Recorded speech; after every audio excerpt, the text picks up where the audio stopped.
Let's again look at our 5 example sentences. Each of our 5 example sentences uses the generic copular verb are. Copulas like is, are, am, etc. enable a relation to be drawn between two words without respect to reality. This ability of the generic copula is necessary when writing fiction. As the author of our 5 example sentences, I meant to imply something that can be made more explicit by rewriting each sentence like this. Bunnies look cute. Bananas taste delicious. Roses smell fragrant. Blankets feel comfortable. Drums sound loud. The second word in each sentence still acts, functions, or behaves as a copular verb. By rewriting the generic copula are into a more explicit reference to one of the 5 primary human sense organs, my goal is to draw your attention to one simple fact. Human evaluation largely depends on its sense organs: sight, sound, taste, touch, smell, etc. Let's talk about the word taste. In changing the word are into taste, we necessarily mean something that has the capacity to taste.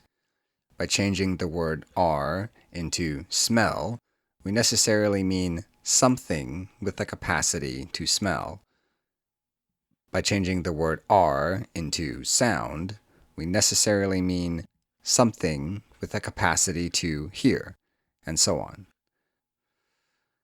Let's consider a few somethings and ask whether we feel reasonably confident that the something in question has the capacity to taste. Can a plant taste?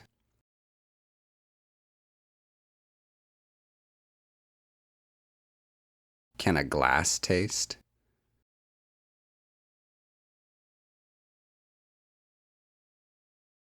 Can a spoon taste?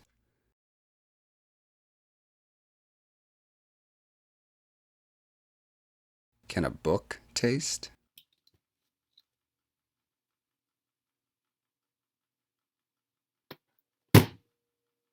A cat?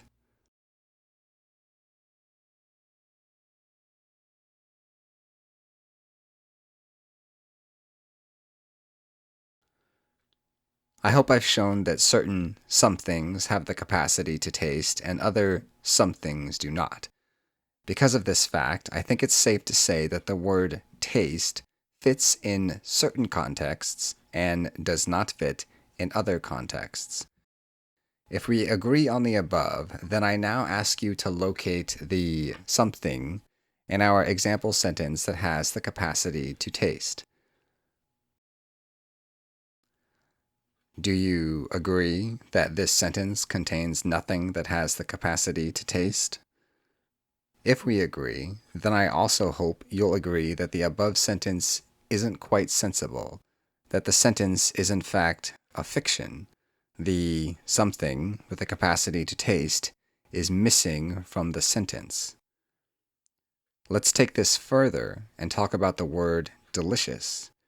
In the year 2022, we conventionally recognize delicious as being an adjective, a word that modifies or describes the subject of a sentence, in this case, bananas.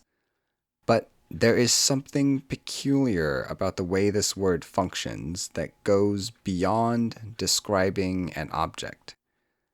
We typically use the word delicious as an expression of judgment, opinion, evaluation, etc. In order for a judgment to be made, there must be a judge, an entity capable of judging, having an opinion, or being able to evaluate.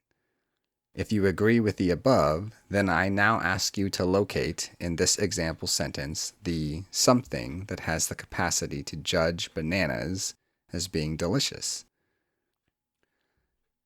Do you agree that the above sentence contains nothing that has the capacity to judge, have an opinion, or evaluate?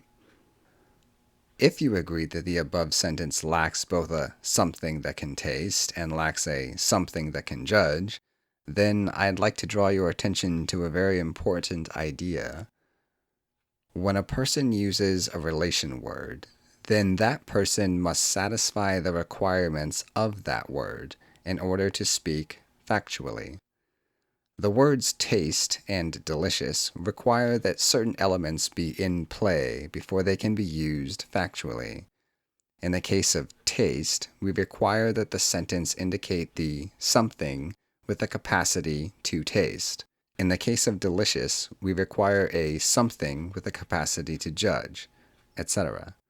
Although in 2022, we may consider bananas taste delicious as being grammatically correct, the sentence is fictional nonsense because it fails to include certain elements that are imposed on the sentence by virtue of having included relation words.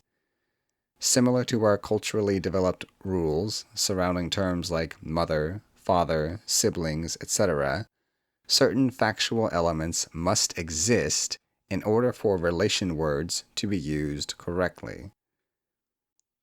I hereby assert that all relation words have requirements, and that to use a relation word without satisfying those requirements yields a statement that has wandered into the realm of fiction. I'd like to again draw your attention to the subject copula predicate statement, bunnies are cute. We can say the same thing by writing bunnies equals cute. Recall that you and I agreed that 1 equals 2 is false. But why? Why do we agree? What is it that we agree on?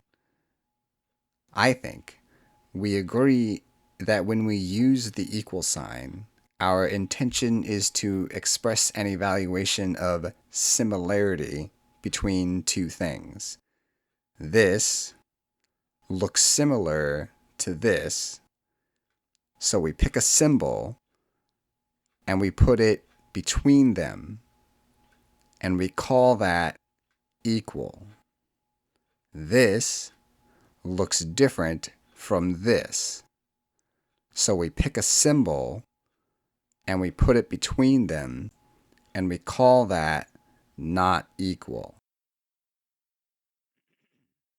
This looks like this.